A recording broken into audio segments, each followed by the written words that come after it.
There are many different ways to communicate. Some are visual, some are verbal, and others are culturally ingrained in a system and understood by everyone in the organization.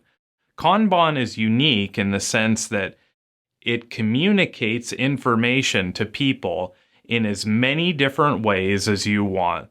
As we've learned, the Kanban is used to connect information flow to the necessary action or production of a customer's need. Put very simply, when you receive a Kanban card, it will communicate to you what you should produce, how much, by when, and what area needs it, and any other relevant information you may need. As Kanbans travel upstream, they communicate the needs of downstream processes.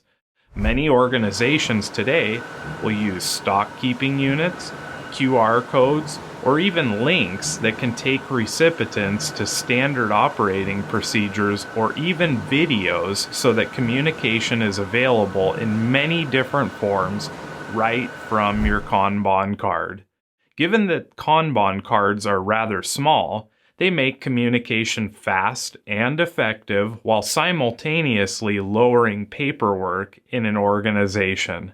As you can see, Kanbans are a very effective way to communicate without having to pass papers, have long conversations, or analyze work.